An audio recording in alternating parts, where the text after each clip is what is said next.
Bonjour tout le monde, aujourd'hui on se retrouve pour la présentation d'une Atari 800 XL. Elle est sortie en France en 1983.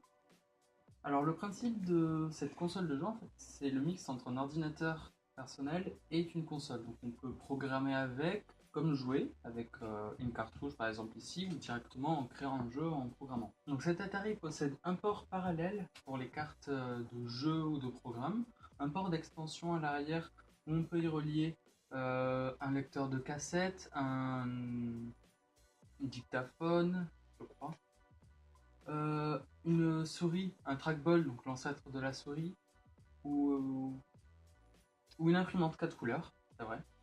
À l'arrière, il y a aussi deux ports pour des manettes. Donc là, tiens, elle vient de se mettre en veille. Quand elle se met en veille, elle change de couleur à l'arrière, c'est très très bizarre. On dirait qu'elle a planté, mais pas du tout. L'amélioration de cette Atari par rapport aux anciennes, c'est qu'elle a 64 kilooctets de RAM, ce qui paraît ridicule à notre époque, où mon PC par exemple a 16 Go. On voit la différence. Donc 64 Go de 60 pardon, kilos de RAM et 16 kilos de ROM. C'est un peu différent. Cette Atari a une puce graphique dédiée, ce qui lui permet d'avoir un affichage 8 bits, ce qui est énorme pour l'époque, mais par rapport à maintenant avec nos cartes graphiques et les dernières qui sortent en ce moment, il est vraiment ridicule. Donc ça lui permet d'afficher des jeux beaucoup plus lisses et plus beaux graphiquement. Donc cette Atari, la 800 XL, est une version améliorée de la 800. Donc elle a 64 kg de RAM, 16 de ROM et un plus petit boîtier, ce qui diffère de la 800. À l'intérieur, on y retrouve le langage basique intégré dans la ROM, pardon, qui pourrait nous permettre de créer nos propres jeux et nos propres programmes.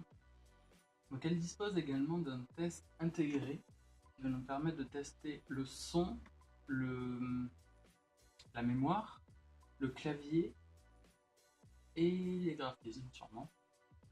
Donc c'est tout simple, on peut écrire juste by, entrée, return, ça marche pas, on recommence. Et là on a le self-test, donc avec la mémoire, l'audio et le son, le clavier et tous les tests. C'est tout ça.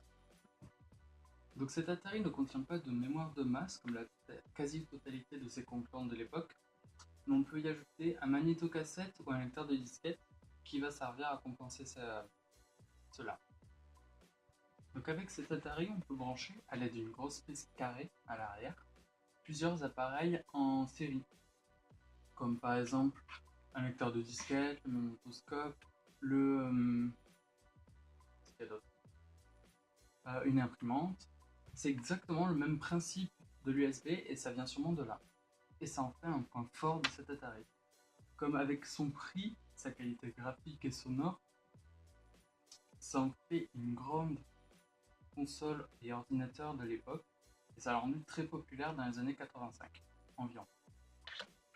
Au niveau des caractéristiques pures de cet appareil, on se retrouve avec un processeur à 1,77 MHz, ce qui est extrêmement petit par rapport à aujourd'hui, avec 64 kg de RAM et 16 kg de ROM, et avec tout ça une sortie son de 4 voix. Donc avec sa puce graphique intégrée, on a une résolution de maximum 320 sur 192 pixels, avec un affichage couleur 8 bits, donc 256 couleurs. Donc avant de conclure cette vidéo, je vais vous montrer un petit programme que j'ai écrit à l'aide de la doc, d'à peine une quinzaine de lignes. Alors l'effet de ce programme, c'est juste l'affichage d'un éclair et d'une bande son derrière qui fait juste en continu. Et je vous laisse regarder ça.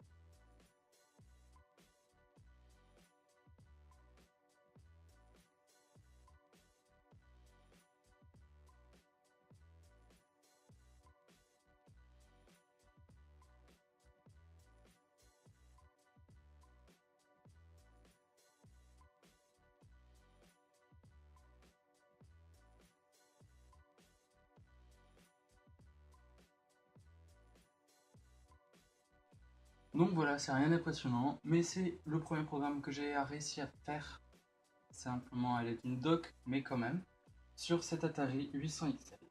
Donc pour conclure avec cette Atari 800 XL, Donc elle est sortie en 1983 en France, 82, je sais plus exactement.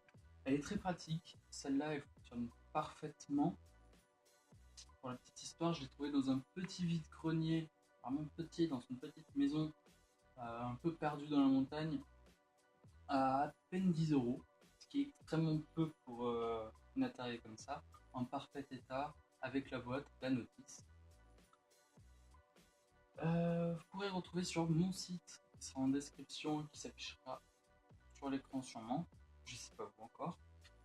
Euh, donc un article sur l'Atari un peu plus détaillé et un peu plus complet sur moi. J'espère que ça vous a plu et à la prochaine.